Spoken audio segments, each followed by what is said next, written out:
আফসোসের বিষয়, বহুতই আফসোসের বিষয়। হায় হায় হায়, কি পরিমাণ গাদ্দার, কি পরিমাণ অহংকারী, সীমা লঙ্ঘনকারী, নাফরমান। আল্লাহ তাআলা বলল, বান্দা আমি একটা মাস তোরে রহমত দিলাম, মাগফিরাত দিলাম, নাজাত দিলাম, সবে কদরের মতো শ্রেষ্ঠতম রাত্রি দিলাম, ইতিকাফ দিলাম, ইফতার, তারাবি, সাহারি সবকিছুতে নেকি দিছি। রোজায় নেকি, তারাবিতে নেকি, ইফতারে নেকি, সাহারিতে নেকি, ইতিকাফে নেকি, সবে কদরের এক রাতে 1000 মাসের চাইতে বেশি, রাতের চাইতে বেশি নেকি দিলাম। এত কিছু দেওয়ার পরে ঈদের চাঁদ উঠাইতে দেরি না, তুই আমি আল্লাহকে বৃদ্ধাঙ্গুলি দেখাইয়া আবার আমার নাফরমানি করে ফেললাম। হায় হায় গাদ্দার, হায় হায়, আফসোসের বিষয়, আফসোসের বিষয়। ওই মা বাপ গুলো আফসোস করা উচিত, যাদের চোখের সামনে তাদের সন্তান খোদার একটা মাস রমজান শেষ হওয়ার পর পরই আল্লাহর নাফরমানি করল, আল্লাহর নাফরমানি করল। যাদের মেয়েগুলো বেপর্দা হাঁটলো, যাদের স্ত্রী বেপর্দা হাঁটলো, যাদের ছেলেগুলো শুধুমাত্র অসভ্যতার নোংরামি করে ঈদ পালন করে। অথচ এটা কোনো যুক্তিতে ভাইয়া, একটা ছেলে হইলেও বুঝছো, কোন যুক্তিতে বাবা অসভ্যতা ঈদ হইতে পারে না। নাচ গান এটা ঈদ হবে কেন? এটা তো গুনাহ। নারীর পিছনে হাঁটা বন্ধু, এটা তো ঈদ না, এটা তো নাফরমানি। বেটা, কোন মেয়ে বেপর্দা হওয়া, ওই অসভ্য বেহায়া নারী, এটা তো ঈদ হইতে পারে না, এটা তো বেহায়া নারী। বেটা, অসভ্য নারী, এটা দুশ্চরিত্র নারী, এটা এটা তো এই সমাজের দুর্গন্ধ, এটা তো এই সমাজের লানত, এটা তো অভিশপ্ত। এটা ঈদ হবে কেন? ঈদ তো ইবাদত। কোরআনুল কারীম আল্লাহ তাআলা এখানে বলছেন এটা ওয়ালিতুকমিলুল ইদ্দাতা, এর পরের কথা এটা আল্লাহ বলছে, বান্দা আমি সহজ করেছি বিধান, কঠিন করি নাই।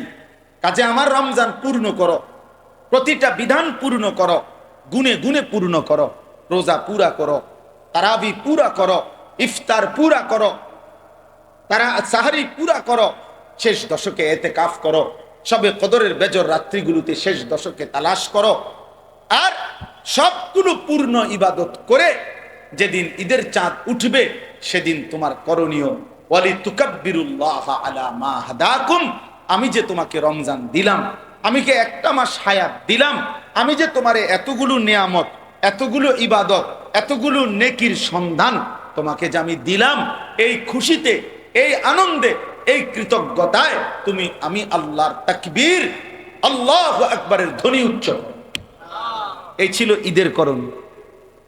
ওয়ালিতুকাব্বিরুল্লাহ, আল্লাহর তাকবীর বলো, আল্লাহর তাকবীর, আল্লাহু আকবার, আল্লাহু আকবার, লা ইলাহা ইল্লাল্লাহু আল্লাহু আকবার, আল্লাহু আকবার ওয়ালিল্লাহিল হামদ। তাহলে আল্লাহ পাক কোরআনে স্পষ্ট বললেন ওয়ালিতুকাব্বিরুল্লাহ, ঈদের দিনের করণীয় তুমি আল্লাহর তাকবীর পড়ো। আর তুমি নাফরমান, নাচলা, গাইলা, ফুর্তি করলা, ডেকসেট বাজাইলা, আর গান বাদ্য, মোবাইলের নাচ গান, নারীর পিছনে ঘুরলা, যারা মেয়েদেরকে বেপর্দা ছেড়ে দিলেন, স্ত্রীকে বেপর্দা ছেড়ে দিলেন, ঘরে ঘরে টেলিভিশনের আওয়াজ উচ্চ করে দিলেন, এই নাফরমানরা, আপনারা তো আল্লাহকে বৃদ্ধাঙ্গুলি দেখেন, আল্লাহর বরত্বকে ছোট করে দিলেন, শয়তানকে বড় করে দিলেন। আল্লাহ তো বলছে তুকাব্বিরুল্লাহ, আল্লাহর বরত্ব ঘোষণা করো, আল্লাহ বড়, আল্লাহ বড় বলো। আর তুমি নাফরমান বললা, না শয়তান বড়, শয়তান বড়, শয়তান। তুমি তো শয়তানকে উচ্চ করলে। না, ঈদ তো তোমার বাপের না, ঈদ তো জাতিসংঘের দেওয়া না, ঈদ তো সরকারের না, ঈদ তো সংবিধানের দেওয়া না, ঈদ তো মহান আল্লাহ পাকের দেওয়া। রাসূলুল্লাহ সাল্লাল্লাহু আলাইহি সাল্লামের ঘোষণা করা, আল্লাহ দিয়েছেন ঈদ, নবীজি ঘোষণা করেছেন। তাহলে যেটা আল্লাহ ঘোষণা করলেন, নবীজি ঘোষণা করলেন, সেখানে আমি আল্লাহর নাফরমানির মাধ্যমে সেটা ঈদ হয় কেন? এজন্য অসভ্যতা ঈদ হইতে পারে। বেহায়া নারীর এই হাঁটা, এটা ঈদ নয়, এটা অসভ্যতা। অসভ্যতা। তোমরা যারা যুবক এক ওয়াক্ত নামাজ পড়ো নাই, তুমি অসভ্য। তুমি মুসলমানের ঈদ পালন করো নাই, তুমি শয়তানের কোন এজেন্ডা বাস্তবায়ন করেছো। তোমার সাথে ইমানদারের ঈদের কোনো সম্পর্ক নেই, ইমানদারের ঈদের কোনো সম্পর্ক। তুমি বেহায়া, ঠিক আছে, চলো বেঈমানের সাথেই চলো, আর বেঈমান তোমার ভাইকে প্রতিদিন বোমা মেরে হত্যা করছে, শহীদ করছে। আজকের পত্রিকাতেও খবর আসছে, গাজার ফিলিস্তিনের গাজার মুসলমানকে ইসরায়েলের ওই ইহুদি কুত্তারা এইভাবে বোমা হামলা করছে। এই বোমা হামলা যেখানে হইছে, ওইখানকার মানুষগুলো যখন বোমার আঘাতে শহীদ হয়েছে, শাহাদাত বরণ করছে, এদের লাশ এত শক্তিশালী বোমার ধোঁয়া যখন উপরের দিকে উঠছে, ওই বেঈমানদের কাছে নাই কোনো আখলাক বলতে, নাই কোনো সভ্যতা যাদের কাছে নাই। সেই ইউরোপ আমেরিকার এরা মুখ বন্ধ করে আছে।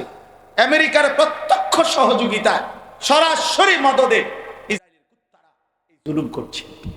অথচ সেই বেঈমানের আচরণ, প্রিয় ছেলেরা, আমার প্রিয় বাবা বোনদেরকে বইল, সেই বেঈমানদের আচরণ, চলাফেরা, চুল, লেবাস, পোশাক যদি তোমার পছন্দ হয়, তুমি যদি একদিকে তোমার মজলুম মুসলমান কিভাবে লাশ ছিন্ন ভিন্ন করে দিচ্ছে, আর তখনও তুমি মোবাইলে নাড়িয়ে দেখো, ছবিয়ে দেখো, উলঙ্গ দৃশ্য দেখো, ছি বেটা, তোর লানত তোর এই জিন্দেগির উপরে, লানত তোর উপরে, লানত তোর উপরে, আল্লাহর লানত তোর উপরে, লানত পড়ুক তোর উপরে। তোর বিবেকের মধ্যে যদি এতটুকু অনুভূতিও না জাগে বেটা,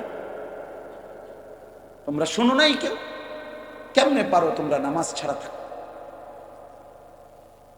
কেমনে শোনো? কি পরিমাণ অভিশপ্ত আমাদের জিন্দিগি হয়ে গেছে। মনে হয় যেন বিষয়টা এমন যে পাশের ঘরের আমার মুসলমান জন পাশের ঘরে এগরে জ্বালাইয়া ফেলতেছে, হত্যা করতেছে, আর এই পাশে হে মোবাইল টিপে। হের যদি জিজ্ঞান কিরে বেটা, বলবে যে আমারও তো মারছে না, আমারও তো মারছে না, এটা ফিলিস্তিনে না, এটা তো বাংলাদেশে না, আরে এটা তো আমি ঢাকা না, এটা কুমিল্লা না, তো এটা কুমিল্লা শহরে না, এটা বুড়িসং না, এটা দেবিদ্বারে না, এটা আমগো গ্রামে না, তো আমারও তো আর মারছে না, আমারও তো মারছে। হায় হায়, বাবা মা আপনাদের বিবেক হবে কখন? সন্তান তোমাদের বিবেক হবে কখন? আরে মিয়া, আর কিছু করতে না পারি, চোখের পানিটা তো ফেলতে পারতাম, আল্লাহর কাছে বলতে তো পারতাম যে আল্লাহ, মজলুম আর কতদিন কাঁদবে,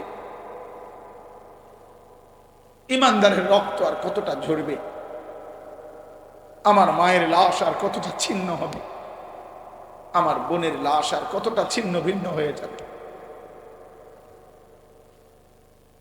বহুতই আশ্চর্য।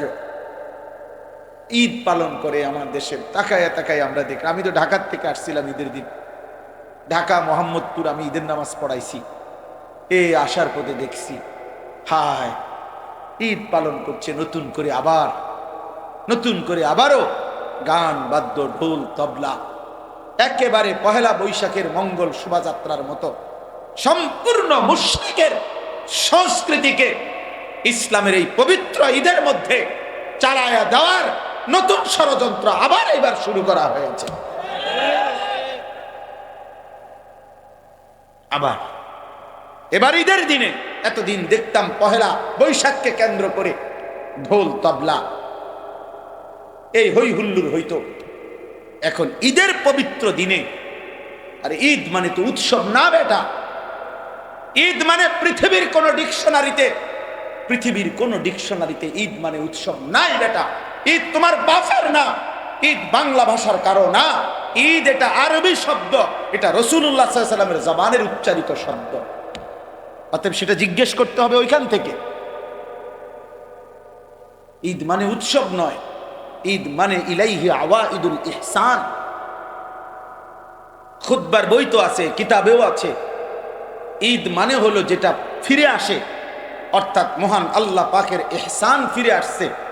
গত এক মাস আমার উপরে দিনের বেলা খাদ্য পানীয়, হালাল স্ত্রীর সাথে সম্পর্ক, এটা নিষেধ ছিল, এই অনুমতি আবার ফিরে আসছে আজকের ঈদের দিনে। আল্লাহ তাআলা আমার উপরে আল্লাহর অনুগ্রহ, দিনের বেলায়ও খাওয়ার অনুমতি ফিরায় দিছেন, পানি পান করার অনুমতি ফিরায় দিছেন, স্ত্রীর সাথে মেলামেশার অনুমতি ফিরায়া দিছেন। আল্লাহ তাআলা তার ইহসান, দয়া আমার উপরে আবার ফিরায়া দিছেন। আল্লাহ আমারে একটা মাস হায়াত দিয়া ঈদের দিন পর্যন্ত পৌঁছাইয়া দিছেন। তো তো আমার কাছে যে আল্লাহর নিয়ামত ফিরে আসলো, আল্লাহর অনুগ্রহ ফিরে আসলো, এই জন্য আল্লাহর ওয়ালা আল্লাকুম, এই শেষ অংশ এটাই, ওয়ালা আল্লাকুম তাশকুরুন। আল্লাহ বলেন আমি চেয়েছি রমজান দিয়ে, আমি আল্লাহ তাআলা চেয়েছি তোমার কাছে তুমি আমার শুকর আদায় করবা, শুকর আদায় করবা, শুকর আদায় করবা। বান্দা আমি এই উদ্দেশ্যে দিছিলাম। নাস্তাগফিরু ওয়া নু'মিনু বিহি ওয়া নাতাওয়াক্কালু আলাইহি ওয়া নাউযু বিল্লাহি মিন শুরুরি আনফুসিনা ওয়া মিন সাইয়্যাতি আ'মালিনা। من يهده الله فلا مضل له ومن يضلله فلا هادي له ونشهد أن لا إله إلا الله وحده لا شريك له ونشهد أن سيدنا وحبيبنا ومولانا محمدا عبده ورسوله أما بعد فأعوذ بالله من الشيطان الرجيم بسم الله الرحمن الرحيم يريد الله بكم اليسر ولا يريد بكم العسر ولتكملوا العدة ولتكبروا الله على ما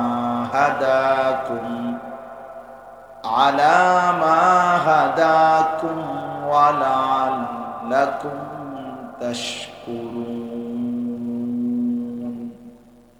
صدق الله مولانا العظيم وقال نبينا صلى الله عليه وسلم من صام رمضان ثم أتبعه ستا من شوال كان كصيام الدهر اللهم صل على محمد وعلى آل محمد كما صليت على إبراهيم وعلى آل إبراهيم إنك حميد مجيد اللهم بارك على محمد وعلى آل محمد كما باركت على إبراهيم وعلى آل إبراهيم إنك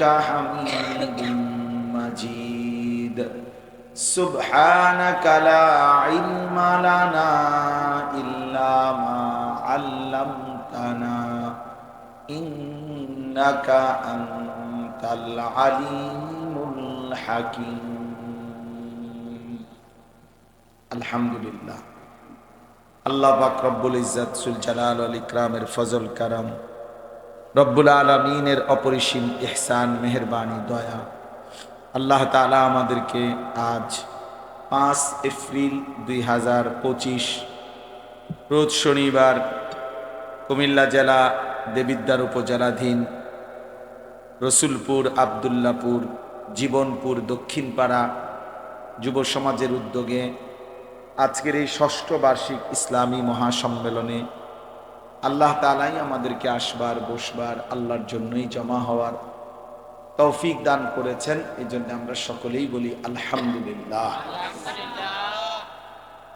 আমাদের পরম শ্রদ্ধেয় নন্দিত আলেমে দ্বীন, আমরা সারা বাংলাদেশের ওয়াইজ বক্তা আলেমরা যারা, ওনাকে আমরা সুলতানুল ওয়াইজিন বলি, আল্লামা খালেদ সাইফুল্লাহ আইয়ুবী দামাত বারাকাতুহুমুল আলিয়া, তিনি আমাদের মাঝে গুরুত্বপূর্ণ আলোচনা পেশ করেছেন। ব্যক্তিগতভাবে আমি ওনার বয়ান খুব মনোযোগ দিয়ে শুনি, অনেক মহব্বত করি, আমাদেরকে অনেক আদর করেন। তো আমি বলতেছিলাম সিদ্দিক ভাইকে যে আইয়ুবী সাহেব হুজুর বয়ান করার পরে আবার আমিও বয়ান করার আসলে কোনো প্রয়োজনই নাই। এরপরও ইন্তেজামের সুবিধার্থে, আমাদেরও আসার সুবিধার্থে, যেহেতু আমি এই সময়ে আইসা পড়ছি, এই জন্য আমি আপনাদের সামনে অল্প কিছু কথাই আরজ করতে চাই। আল্লাহ তাআলা আমাদেরকে তৌফিক দান করেন। আমিন। পবিত্র কোরআনুল কারীমের সূরা বাকারার 185 নম্বর আয়াতের অংশ বিশেষ আমি তেলাওয়াত করেছি, মানে পুরা আয়াতটা না, আয়াতের শেষ অংশ। কোরআনুল কারীমের সূরা বাকারা 183 থেকে 187 নম্বর আয়াত, এই 5টি আয়াতের মধ্যে মহান আল্লাহ পাক রব্বুল আলামিন মাহে রমজান সম্পর্কিত বিস্তারিত আলোচনা করেছেন। রমজানের মাসাইল, রমজানের গুরুত্ব, এই সব কিছু বিষয় আল্লাহ পাক রব্বুল আলামিন এই 5টি আয়াতের মধ্যে বিস্তারিত বলেছেন। এই 5টা আয়াতেরই একটা হলো 185 নম্বর আয়াত। এই 185 নম্বর আয়াতের শেষ অংশ আমি পড়েছি। আল্লাহ পাক রব্বুল আলামিন ইরশাদ করেছেন, ইউরিদুল্লাহু বিকুমুল ইউসরা ওয়ালা ইউরিদু বিকুমুল উসর। দেখেন, আইয়ুবী সাহেব হুজুর বয়ান করছেন, এরপরে শ্রোতা আরো কম হইল, তেমন কোনো অসুবিধা নাই। এই জন্য আমার একটা অনুরোধ হলো, ফাঁকা জায়গা পূরণ করে আর একটু কাছাকাছি হয়ে বসে। ছেলেরা বাপ, তোমরা একটু কাছাকাছি হয়ে আসো, কম দেখা যায়, অসুবিধা নেই। আমরা এলাকার হুজুর কম হইলে কিচ্ছু হইতো না। তুমি আও, কাছে আও।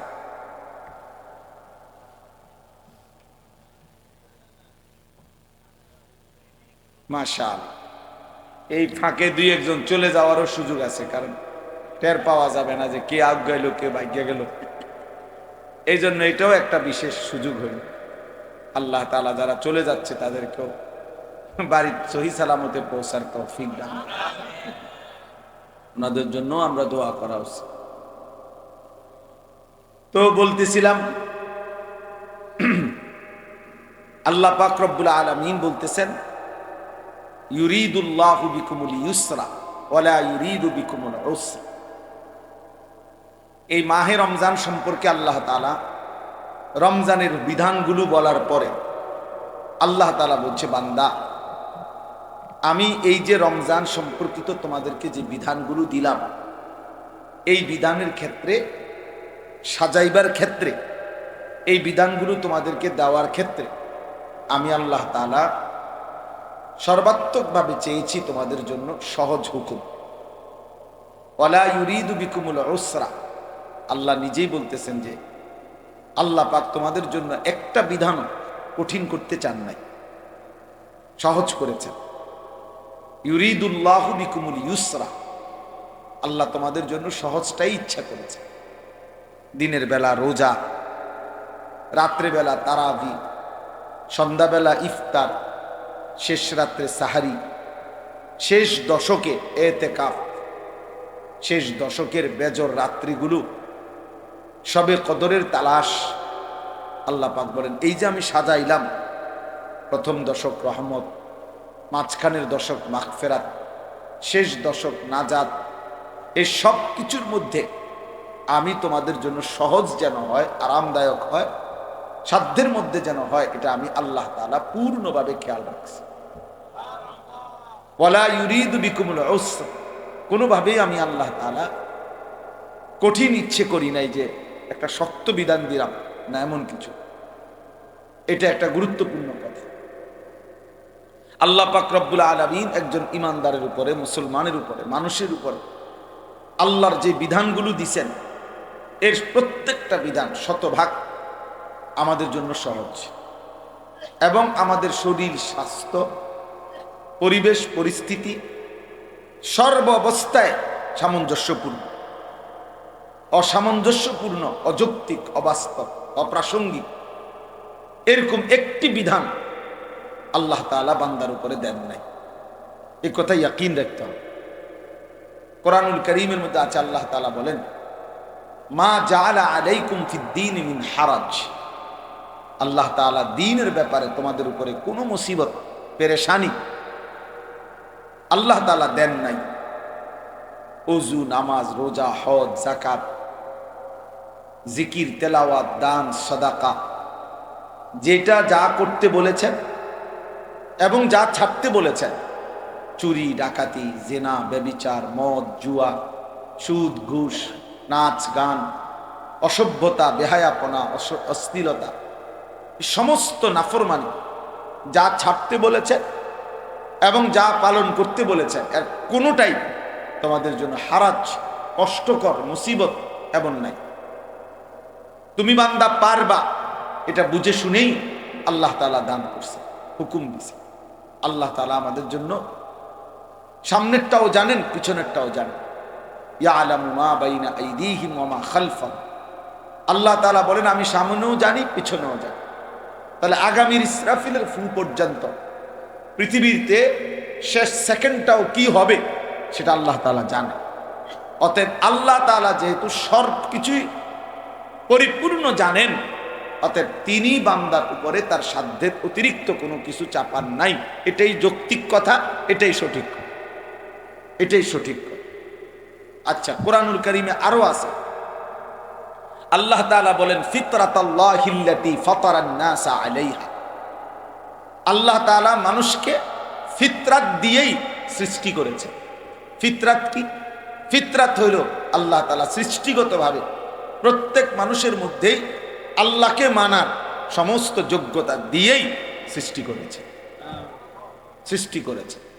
আমার কোমরটা ভাঙে না, বাঁকাই হয় না, আমার হাঁটু বাঁকা হয় না, অথচ আমারে বলল রুকু দিতে, অথচ আমারে বলল সেজদা দিতে, যে অথচ আমার কনুইও বাঁকা হয় না, হাঁটুও বাঁকা হয় না, কোমরও বাঁকা হয় না। যদি বিষয়টা এমন হইতো তাহলে জুলুম হইতো, যে আমারে বানাইলেন তাল গাছ, অথচ আমারে বললেন সেজদা দিতে, আমি সেজদা দেব কেমন? আমার তো কনুইও ভাঙে না, কোমরও ভাঙে না, আমার তো হাঁটুও ভাঙে না।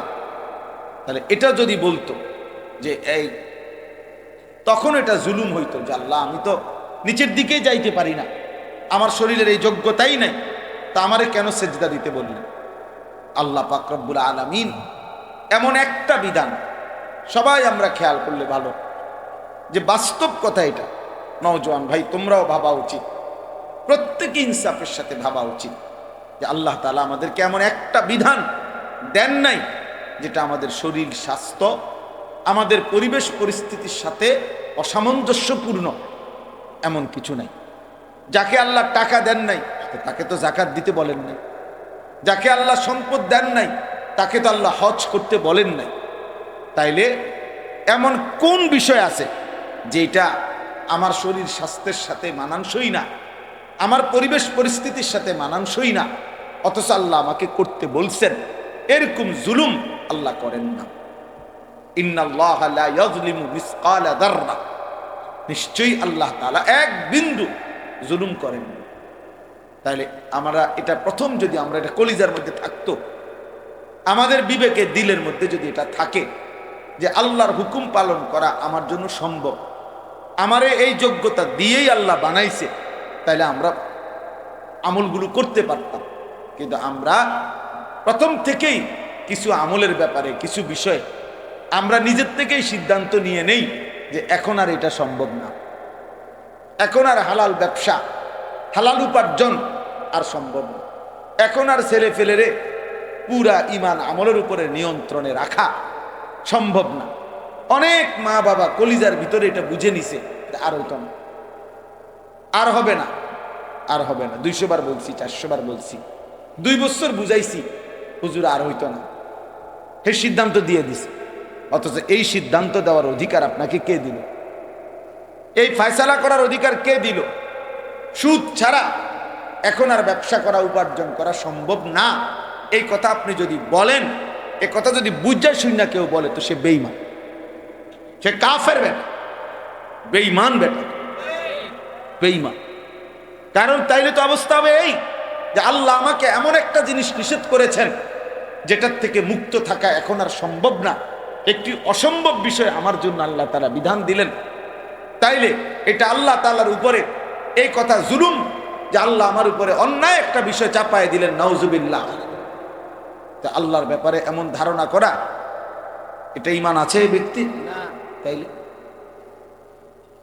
তাইলে অনেক মানুষ আমাদের সমাজে আমরা এটা মনে করি, 16 বছরের একটা ছেলে যাচ্ছে তাই, যা ইচ্ছা তাই করতেছে, মা বাবা বলতেছে না হুজুর আর হইতো না, এরে দিয়ে আর হবে না। আশ্চর্য কথা, কি হবে না এরে দিয়ে? মানে নামাজ রোজা হবে না, কিন্তু উনি অথচ এই নাফরমানের জন্যই তার জন্য ঘর করা, বাড়ি করা, তার জন্য জমি কিনা, তারে বিদেশ পাঠানোর চেষ্টা করা, তার লাইগা 12 লক্ষ টাকা কিস্তিতে নেয়, সুদে নেয়, যেমনে পারে বিদেশের টাকা ব্যবস্থা করা, এই নাফরমানের জন্য উনি সব করতেছে। এগুলো সব হবে হেতেরে দিয়া, শুধু আর নামাজ হইত না।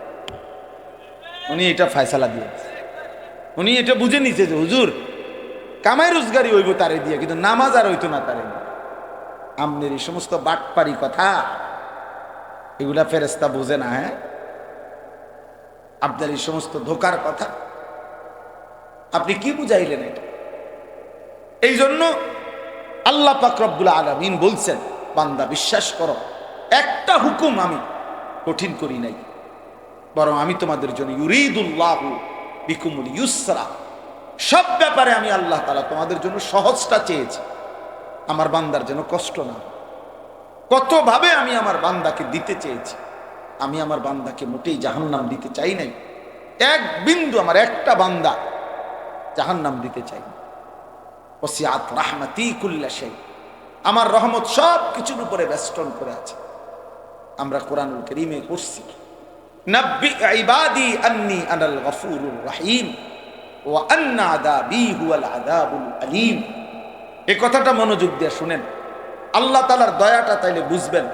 আল্লাহ বলতেছে, নবী আপনি আমার বান্দাদেরকে শুনায়া দেন, আন্নী আনাল গফুরুর রহিম, আমি আল্লাহ, আমি গফুর, আমি প্রচন্ড ক্ষমাশীল, রাহিম, আমি সর্বোচ্চ দয়াবান, পরিপূর্ণ দয়াবান, আমি দয়ালু।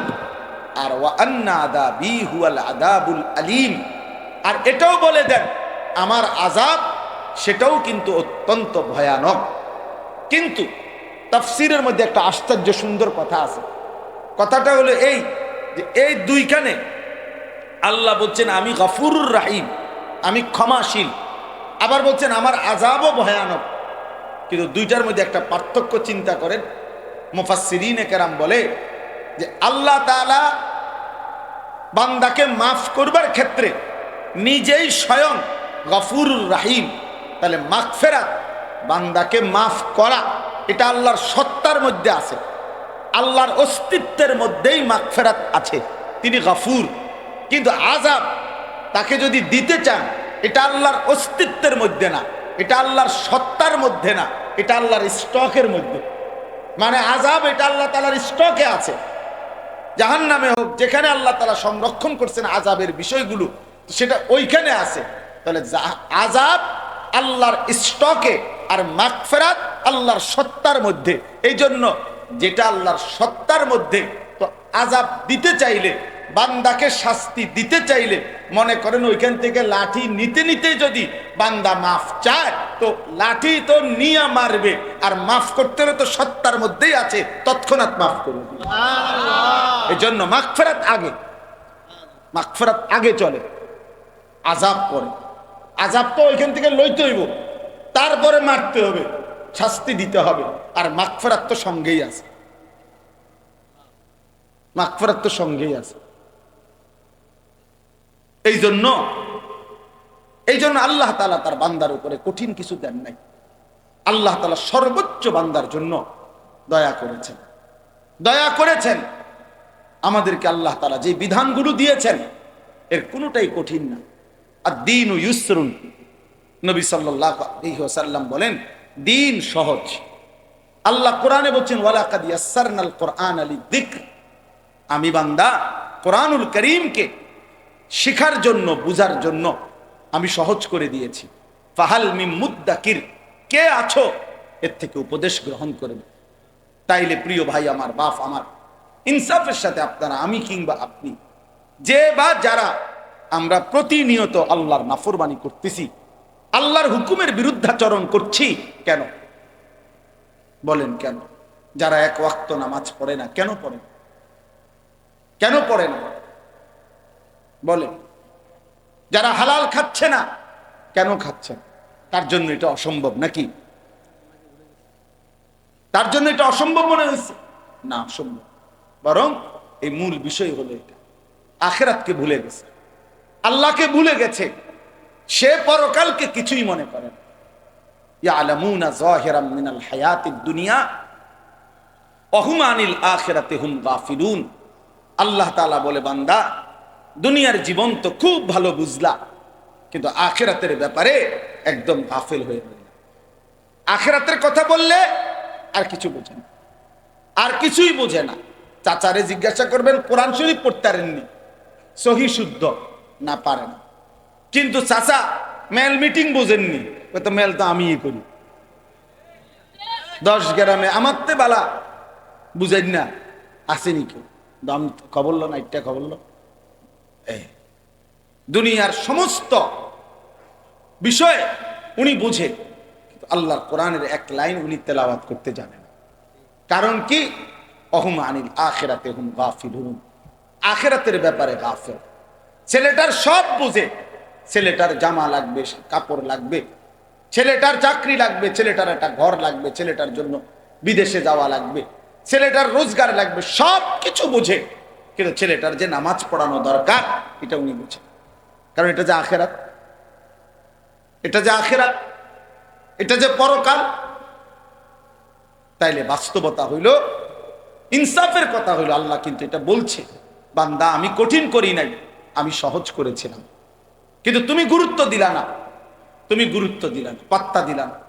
আজকে ইচ্ছে করে খামখেয়ালি করে আমরা নামাজ পড়ি না। এই তোমরা যারা ছেলেরা নামাজ পড়ো না, একেবারে কোনো কারণ নাই বাপ। তোমার শরীর সুস্থ, তোমার শরীর সামর্থ্যবান, তুমি নওজোয়ান, তুমি যুবক, তুমি কিশোর, তোমার শরীরে কোনো রোগ ব্যাধি ব্যারাম কিচ্ছু নাই, কিন্তু এক ইবলিস শয়তানের কাছে তুমি হেরে গেছো, এক নফসের ধোকার কাছে তুমি হেরে গেছো, একটা মোবাইলের কাছে হেরে গিয়ে, অসৎ বন্ধুর কাছে হেরে গিয়ে এক ওয়াক্ত নামাজ পড়ে না। আমি বারবার, আমার সবচেয়ে বেশি কষ্ট লাগে এই কথাটা ভাবলে, যে খোদার 30 দিন, একটা মাস পূর্ণ, একটা রমজান যার উপর দিয়া গেল, রমজানের রোজাগুলো রাখলো, তারাবি পড়লো, এত বড় শ্রেষ্ঠতম রমজান, রহমত মাগফিরাত নাজাতের মাস, আল্লাহ তাআলা জান্নাতের দরজা খুলে রাখছেন, জাহান্নামের দরজা বন্ধ করে দিছিলেন, শয়তানগুলোকে বন্দী করে রাখছিলেন। এত কিছু দিয়ে একটা মাস পূর্ণ যে বান্দাকে আল্লাহ তাআলা আদর করলেন, রহমত মাগফিরাত দিলেন, যেদিন আল্লাহ তাআলা রমজান শেষ করলেন, ঈদের চাঁদ উঠাইলেন, ঠিক ওই দিনে মাত্র একটা মাস পরে আল্লাহর এত দয়া মায়া, এত রহমত মাগফিরাতের পরে মাত্র আজকে আল্লাহ ঈদের চাঁদ উঠাইলেন। এই ঈদের দিন একদিনও যায় নাই এই নাফরমান, এই অসভ্য আবার আগের মতো আল্লাহর নাফরমানি করে দিল। তার চাইতে বড় নির্লজ্জ, অসভ্য, বেহায়া আর কি হতে? এর চাইতে বড় গাদ্দার আর কি হতে পারে?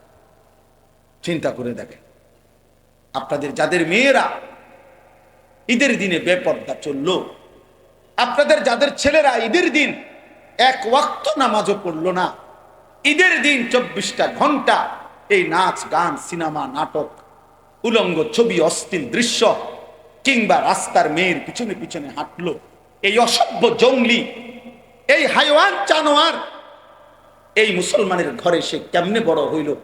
এত বড় রমজানকে সে কি কদর করল বলেন?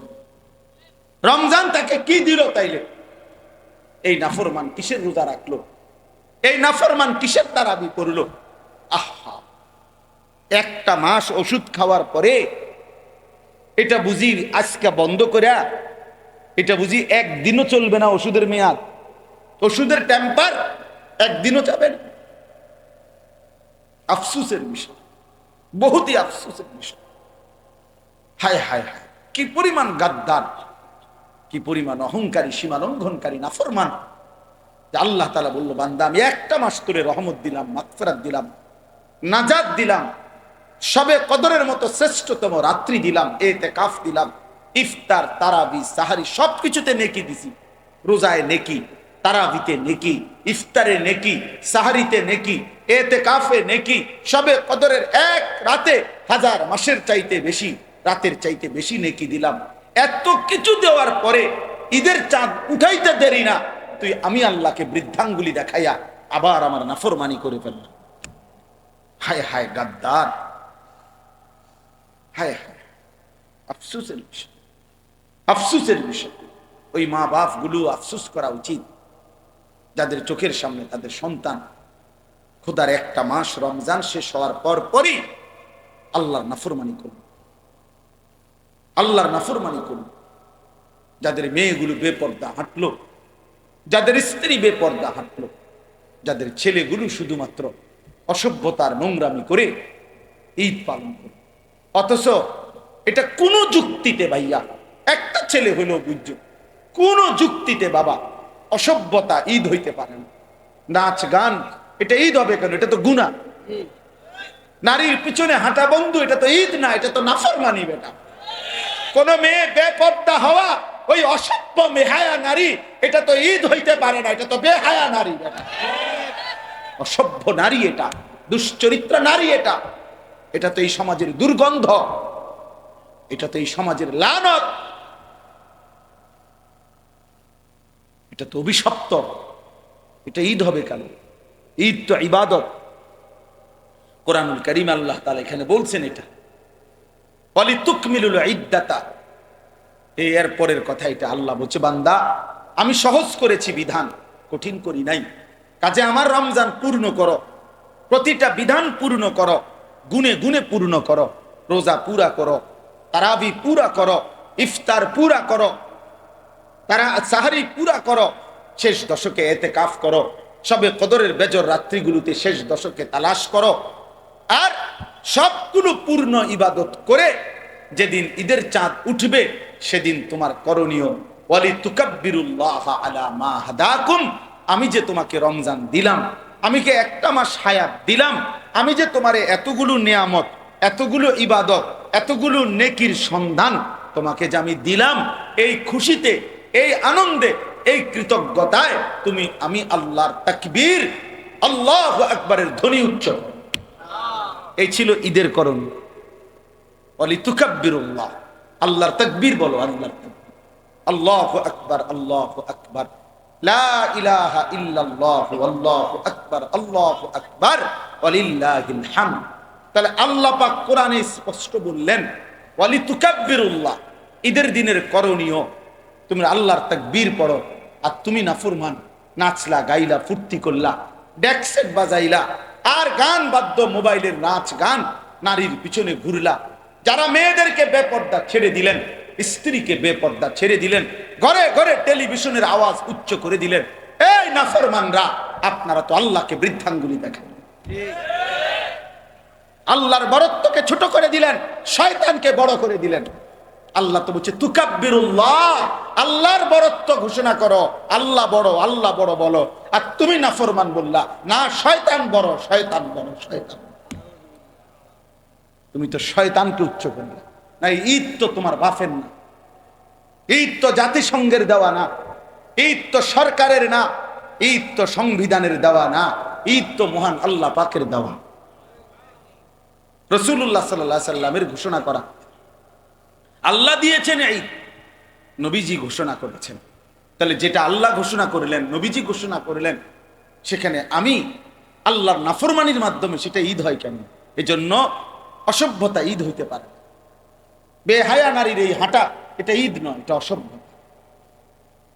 অসভ্যতা। তোমরা যারা যুবক এক ওয়াক্ত নামাজ পড়ো নাই, তুমি অসভ্য। তুমি মুসলমানের ঈদ পালন করো নাই, তুমি শয়তানের কোন এজেন্ডা বাস্তবায়ন করেছো। তোমার সাথে ইমানদারের ঈদের কোনো সম্পর্ক নেই, ইমানদারের ঈদের কোনো সম্পর্ক। তুমি বেহায়া, ঠিক আছে, চলো বেঈমানের সাথেই চলো। আর বেঈমান তোমার ভাইকে প্রতিদিন বোমা মেরে হত্যা করছে, শহীদ করছে। আজকের পত্রিকাতেও খবর আসছে, গাজার, ফিলিস্তিনের গাজার মুসলমানকে ইসরায়েলের ওই ইহুদি কুত্তারা এইভাবে বোমা হামলা করছে। এই বোমা হামলা যেখানে হইছে, ওইখানকার মানুষগুলো যখন বোমার আঘাতে শহীদ হয়েছে, শাহাদাত বরণ করছে, এদের লাশ এত শক্তিশালী বোমার ধোঁয়া যখন উপরের দিকে উঠছে, ওই বেঈমানদের কাছে নাই কোনো আখলাক বলতে, নাই কোনো সভ্যতা যাদের কাছে নাই, সেই ইউরোপ আমেরিকার এরা মুখ বন্ধ করে আছে। আমেরিকার প্রত্যক্ষ সহযোগিতায়, সরাসরি মদদে ইসরায়েলের কুত্তারা জুলুম করছে। অথচ সেই বেঈমানের আচরণ, প্রিয় ছেলেরা আমার, প্রিয় বাবা বোনদেরকে বইল, সেই বেঈমানদের আচরণ, চলাফেরা, চুল, লেবাস, পোশাক যদি তোমার পছন্দ হয়, তুমি যদি একদিকে তোমার মজলুম মুসলমান কিভাবে লাশ ছিন্ন ভিন্ন করে দিচ্ছে, আর তখনও তুমি মোবাইলে নাড়িয়ে দেখো, ছবিয়ে দেখো, উলঙ্গ দৃশ্য দেখো, ছি বেটা তোর, লানত তোর এই জিন্দেগির উপরে, লানত তোর উপরে, লানত তোর উপরে, আল্লাহর লানত তোর উপরে, লানত পড়ুক তোর উপরে। তোর বিবেকের মধ্যে যদি এতটুকু অনুভূতিও না জাগে বেটা, তোমরা শোনো নাই কেউ, কেমনে পারো তোমরা নামাজ ছাড়া থাকো? কেমনে শোনো? কি পরিমাণ অভিশপ্ত আমাদের জিন্দিগি হয়ে গেছে। মনে হয় যেন বিষয়টা এমন যে পাশের ঘরের আমার মুসলমান জন পাশের ঘরে এগরে জ্বালাইয়া ফেলতেছে, হত্যা করতেছে, আর এই পাশে হে মোবাইল টিপে। হের যদি জিজ্ঞান কিরে বেটা, বলবে যে আমারও তো মারছে না, আমারও তো মারছে না, এটা ফিলিস্তিনে না, এটা তো বাংলাদেশে না, আরে এটা তো আমি ঢাকা না, এটা কুমিল্লা না, তো এটা কুমিল্লা শহরে না, এটা বুড়িসং না, এটা দেবিদ্বারে না, এটা আমগো গ্রামে না, তো আমারও তো আর মারছে না, আমারও তো মারছে। হায় হায়, বাবা মা আপনাদের বিবেক হবে কখন?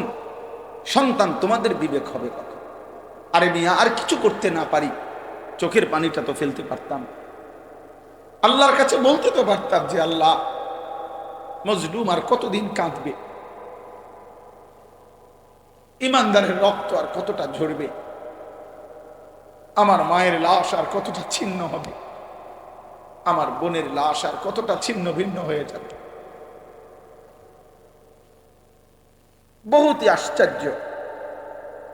ঈদ পালন করে আমার দেশের, তাকায় তাকায় আমরা দেখি, আমি তো ঢাকার থেকে আসছিলাম ঈদের দিন, ঢাকা মোহাম্মদপুর আমি ঈদের নামাজ পড়াইছি, আসার পথে দেখছি হায়, ঈদ পালন করছে নতুন করে, আবার নতুন করে আবারও গান বাদ্য, ঢোল, তবলা, একেবারে পহেলা বৈশাখের মঙ্গল শোভাযাত্রার মতো সম্পূর্ণ মুশরিকের সংস্কৃতিকে ইসলামের এই পবিত্র ঈদের মধ্যে চালায়া দেওয়ার নতুন ষড়যন্ত্র আবার এবার শুরু করা হয়েছে।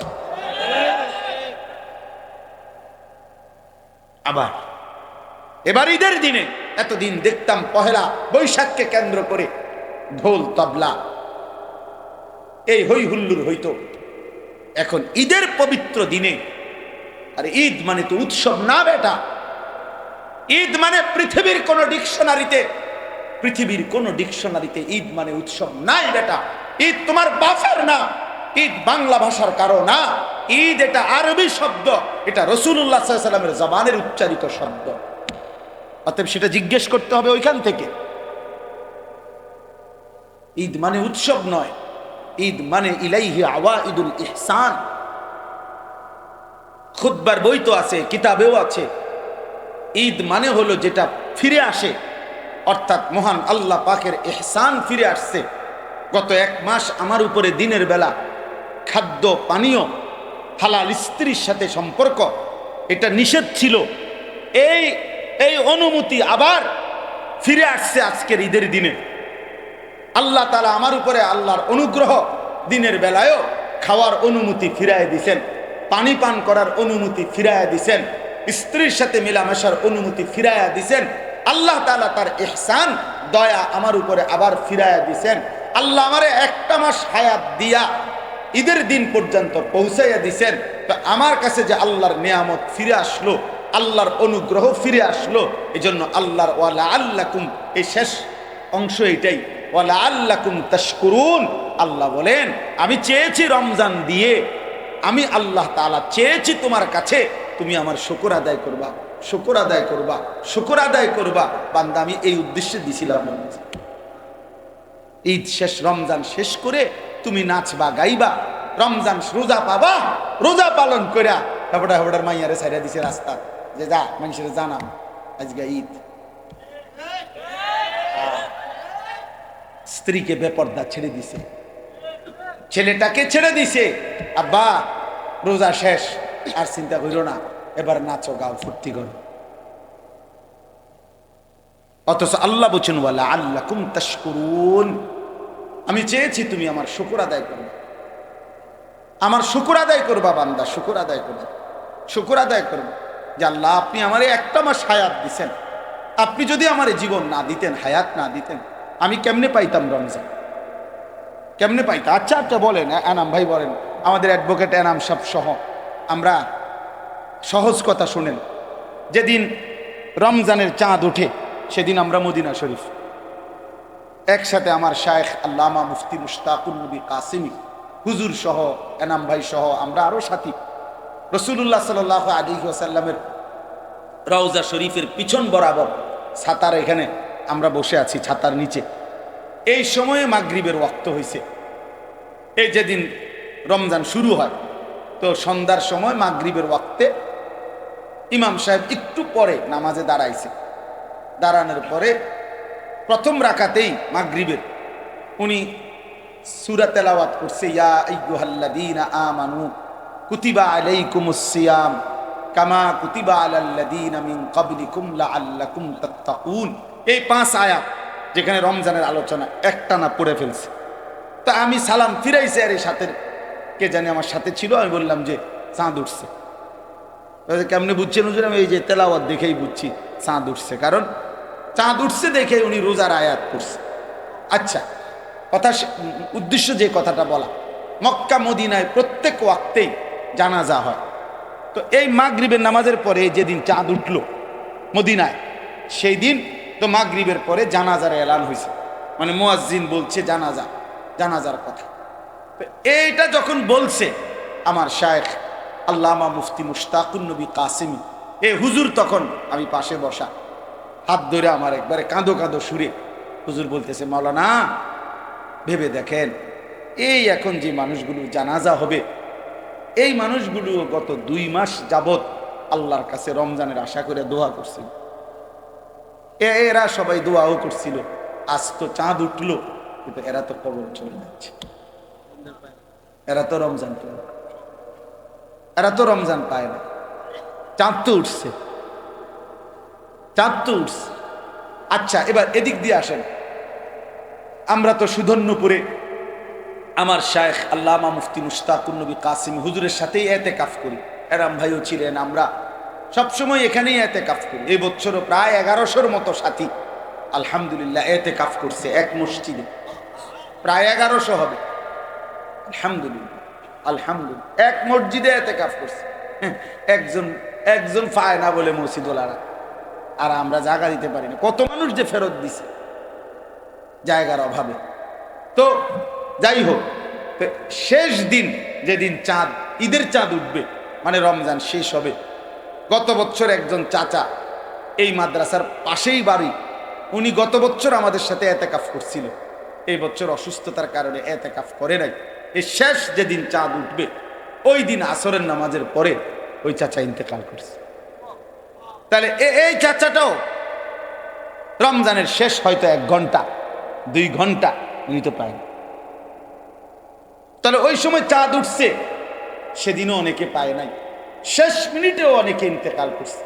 এবার আমরা সবাই বলেন, এই এখানে যারা আমরা বসে আছি ভাইয়া বাবা, ইনসাফের সাথে ভেবে দেখেন, এই পুরা রমজান মাসে প্রতিদিন আল্লাহর বান্দা ইমানদার মুসলমান মৃত্যুবরণ করেছে কিনা? তাহলে সেই মানুষগুলোর মাঝখান দিয়া আমারে আপনারে আল্লাহ তাআলা পুরা মাস হায়াত দিলেন, রহমতও পাওয়াইলেন, মাগফিরাতও দেখাইলেন, নাজাতের অংশও আমারে হায়াত দিলেন, এতেকাফও করতে দিলেন, শবে কদরের বেজর রাত্রিগুলো আমারে নসিব করাইলেন। এত কিছু দিয়ে আমার কাছ থেকে আল্লাহ তাআলা কোনো কৃতজ্ঞতা পাবে না? তো আল্লাহ তো এটাই বলছে, লাআল্লাকুম তাশকুরুন, বান্দা আমি চেয়েছি তুমি আমার কৃতজ্ঞতা আদায় করো। তোমার ভিতরে এই বিবেক আসবে যে হায় মাওলা, আপনি আমারে হায়াত দিয়েছেন বলেই তো আমি রমজান পেয়েছি, আপনি আমারে বাঁচায় রাখছেন বলেই তো আমি রহমত মাগফিরাত নাজাত পেলাম, আপনি আমারে হায়াত দিয়েছেন বলেই তো আমি ইতিকাফ করার সুযোগ পাইলাম। আমাদের এই যে নূর আলম ভাই গেছে গা, নুরুল আলম ভাই এখানে ছিল এতক্ষণ।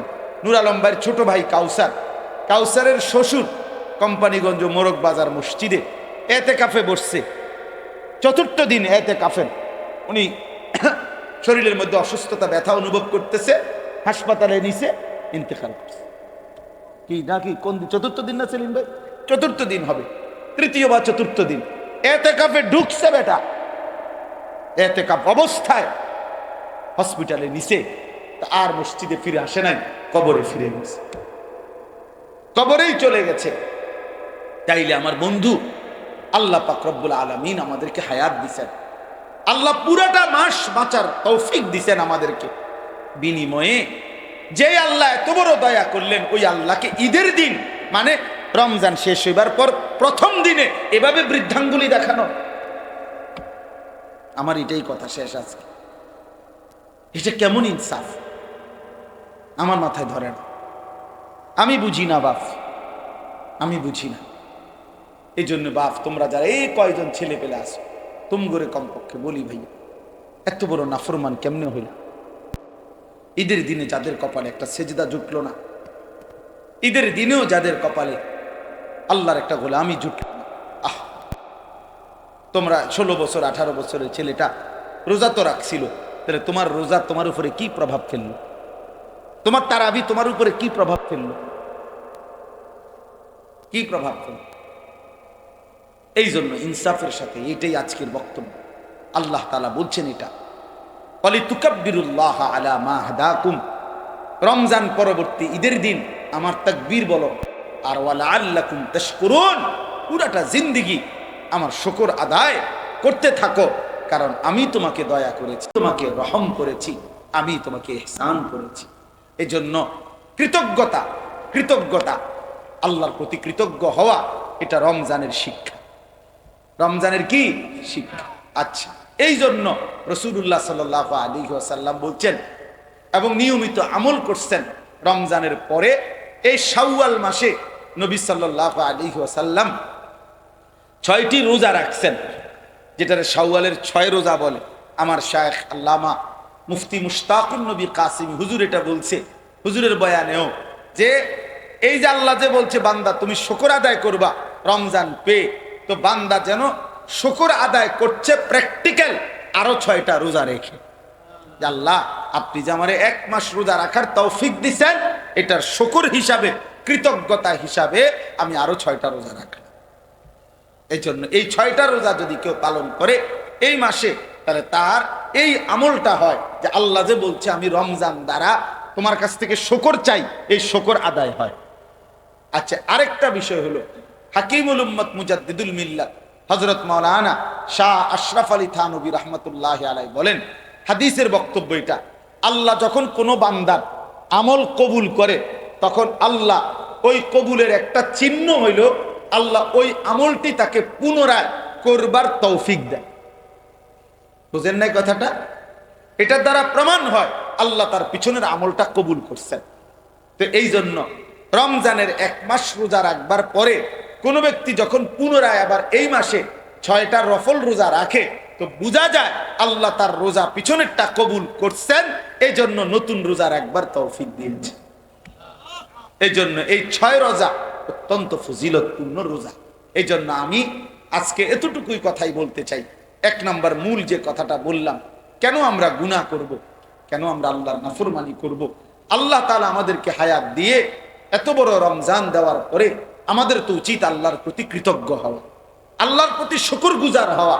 অতএব আমরা যে যে গুনার মধ্যে আছি আমরা তওবা করতে চেষ্টা করি। প্রিয় সন্তানেরা, যুবকেরা, কিশোররা, বিশেষ করে তোমরা ভাইয়া, তোমরা আল্লাহর নাফরমানি থেকে ফিরে আসো। আর আগামীর পৃথিবীতে এই ইসরায়েলের, এই ইহুদিদের এই জুলুম অত্যাচার, ফিলিস্তিনের মজলুম এই মুসলমানদের আহাজারি দেখে আমার ভাই নিজের কলিজার মধ্যে যদি কোনো ভয় না আসে, সবক না আসে, তো মনে রাখেন আমাদের জন্য মুসিবত অপেক্ষা করছে। এই অব্যাহত গুনাহ, এই লাগাতার অশ্লীলতা, এই লাগাতার বেহায়াপনা একদিন আমাদের উপরেও বড় সড়ো মুসিবত আসবে, আমাদের উপরেও বড় সড়ো মুসিবত আসবে। এই জন্য দয়া করে যারা অভিভাবক আছেন, নিজের স্ত্রী সন্তানের নামাজের দিকে, নিজের স্ত্রী সন্তানের আখলাকের দিকে আরেকটু নজরদারি করেন, এবং নিজেরাও যারা ছেলেরা মেয়েরা প্রত্যেকে মুসলমান হিসাবে ঈমান আমলের উপরে উঠবার চেষ্টা করেন। আল্লাহ তাআলা আমাদেরকে তৌফিক দান করেন। আল্লাহ তাআলা আমাদেরকে প্রত্যেককেই আল্লাহ তার শুকরওয়ালা কৃতজ্ঞ বান্দা হওয়ার তৌফিক দান। একটা আশ্চর্য কথা আছে, আমি কিতাবে পড়ছি, আমার শায়েখের একটা পছন্দের কিতাব ফিকহুল আদইয়া, এই কথাটাই শেষ করছি। ওই কিতাবের মধ্যে আছে আল্লাহ তাআলা তার বহু নিয়ামত, আল্লাহ বলছেন আল্লাহ যাকে চান তাকে দেন। কোরআন শরীফে এমন আছে, ফাসাউফা ইউগনিকুমুল্লাহু মিন ফাদলিহি ইনশাআ। আল্লাহ বলেন আল্লাহ যাকে চান তাকে তিনি ধনী বানিয়ে দেন। তো যাকে চান, ইয়াহাবু লিমান ইয়াশাউ ইনাসা, আল্লাহ যাকে চান তাকে কন্যা সন্তান দান করেন। ইয়াগফিরু লিমান ইয়াশা, আল্লাহ যাকে চান তাকে মাফ করে দেন। ইয়াবসুতুর রিজকা লিমান ইয়াশা, আল্লাহ যাকে চান তার রিজিক প্রশস্ত করে দেন। আল্লাহ পাক যাকে চান, এরকম বলে অনেক কথা আল্লাহ বলছেন যে ওয়াগফিরু লিমান ইয়াশা, আল্লাহ যাকে চান তাকে মাফ করে দেন, যাকে চান তাকে রিজিক দান করেন, যাকে চান তাকে ইজ্জত দান করেন। তার মানে সবাইকে দেন না, যাকে চান তিনি তাকে দেন। কিন্তু একটি আমল আছে এরকম, যেটা কোনো বান্দা করলে আল্লাহ যতজন করে প্রত্যেককেই তার বিনিময় দান করেন। এনে যাকে চান নাই, সেটা হলো শুকর। এটা কোরআনের আয়াত। আল্লাহ কোরআনে স্পষ্ট বলছে আল্লাহ তাআলা প্রত্যেক কৃতজ্ঞ বান্দাকে বিনিময় দিয়ে থাকেন, যাকে চান না, বরং প্রত্যেক কৃতজ্ঞ বান্দাকে আল্লাহ বিনিময় দিয়ে থাকেন। এই জন্য যে আল্লাহর কৃতজ্ঞতা আদায় করবে আল্লাহ তাকেই বিনিময় দিবে। এই জন্য ইনশাআল্লাহ আমরা প্রত্যেকে আল্লাহ পাকের কৃতজ্ঞ বান্দা হব, বলেন ইনশাআল্লাহ। আল্লাহ কোরআনে মানুষের দুইটা ভাগ বলছে, ইম্মা শাকিরান ওয়া ইম্মা কাফুরা। আল্লাহ বলছে আমার বান্দা হবেই দুই রকম, হয় হবে আমার কৃতজ্ঞ, না হয় আমার অকৃতজ্ঞ। অকৃতজ্ঞ ইম্মা শাকির বা ইম্মা কাফুর, হয়তো শাকির হবে নয়তো কাফুর হবে, অকৃতজ্ঞ হবে। আল্লাহ বলছে শাকির হইলেও পুরস্কার রাখছি, অকৃতজ্ঞ হইলেও শাস্তি বরাদ্দ করে রেখেছি। অতএব আল্লাহ তাআলা যেন আমাদেরকে আল্লাহ পাকের শুকরগুজার কৃতজ্ঞ বান্দা হিসাবে কবুল করে নেয়। আজকের এই জীবনপুর দক্ষিণ পাড়া যুবক ভাইদের এই মাহফিল, আলহামদুলিল্লাহ এই মাহফিলে আমি আগেও আসছি, এই বছরও আসার সুযোগ হয়েছে। আল্লাহ তাআলা এই মাহফিলকে আগামী দিনেও যেন কবুল করে নেন। উঠবেন না সবাই, আমরা এখনই দোয়া করছি। দোয়ার আগে একটা বিশেষ আবেদন হলো, মসজিদের দোতলার কাজ শুরু হয়েছে। আমরা যদি প্রত্যেকের সাধ্যমতো আল্লাহর জন্য, আল্লাহর ঘরের জন্য একটু সাদাকা করি, দান করি, ইনশাআল্লাহ আল্লাহ বরকত দিবে। এজন্য জওয়ান বুড়া যার কাছে যেটুকু আছে মেহেরবানি করে একটু পকেটে হাত দেন, হাত দিলে আল্লাহ বরকত দিবে। আবার কেউ যদি